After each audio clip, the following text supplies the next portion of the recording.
প্রিয় দর্শক, আসসালামু আলাইকুম। দর্শক, আপনাদের প্রীতি শুভেচ্ছা জানিয়ে শুরু করছি আমাদের আজকের প্রতিবেদন। তো দর্শক, দেখতেই পাচ্ছেন আমাদের সামনে এক আপু দাঁড়িয়ে আছে, আমাদের গল্পটা শুনবো। আসসালামু আলাইকুম। ওয়ালাইকুম আসসালাম।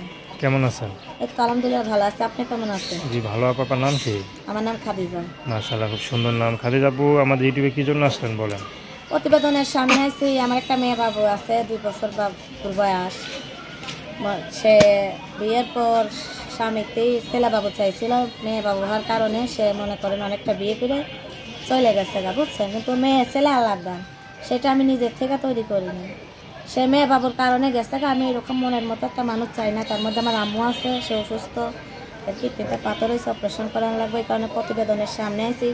যদি একটা ভালো মনের মানুষ পাই, যে পাশে থাকার মতো, যে আমার বাবু জানা সত্য যে আমার ভালোবাসা পাশে থাকবে, আমার মেয়েটার দায়িত্ব নেবে, এরকম একটা মানুষ পেলে জীবন সঙ্গী করবো।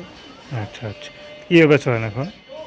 এখন মানুষের বাসা সেলাই মেশিনের কাজ করে। মেশিন কিনছিলাম নিজে, কিন্তু মেশিনটা নষ্ট হয়ে যাওয়ার পর আর কিনতে পারিনি।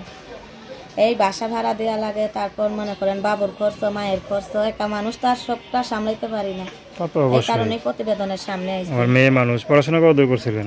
না, পড়ালেখা করাইতে পারিনি। আচ্ছা, স্বামী কি কাজ করতে হবে? স্বামী দোকানদারি করতো, কিন্তু সে স্বামী ভালো না।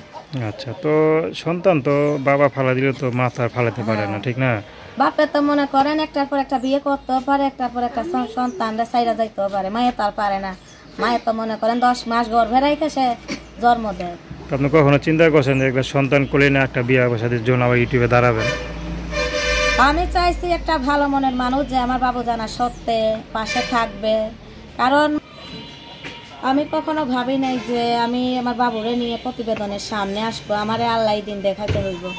কিন্তু দেখেন কি জন্য আসলেন? বিয়ের জন্য? এখন কি করবো মাইসি। কখনো চিন্তা করছেন যে বিয়ের জন্য ইউটিউবে দাঁড়াবেন বাচ্চা নিয়ে? আমি কখনো চিন্তা করি নাই যে আমার সামনে এরকম একটা দিন আসবে। দাঁড়াইবো। আচ্ছা আচ্ছা। কিন্তু এখন কি করবো, পর আল্লাহর ইচ্ছা।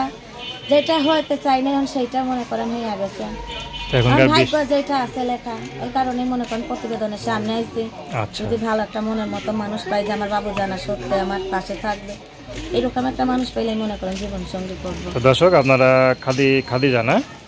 তার নাম্বারটা হলো 01748627693। আমি নাম্বারটা আবার বলছি, 01748627693। তো দর্শক, প্রেম ভালোবাসা, সাহায্য সহযোগিতা, বিয়ে শাদী করে একান্ত আপনাদের ব্যক্তিগত ব্যাপার। তো আসুন আমরা 5 ওয়াক্ত নামাজ পড়ি, সর্বদা দেশের সেবা করি। তারপর কিছু বলবেন? আমার সবার কাছে একটা ইচ্ছা আছে ভাই, আপনারা যারা ফোন দিবেন, আমার মোবাইল নাম্বারটা দেওয়া আছে, যারা যদি সত্যিকারের পাশে থাকার জন্য মনে করেন দায়িত্ব নিতে চান, তো সেই রকম একটা মানুষই ফোন দিয়েন।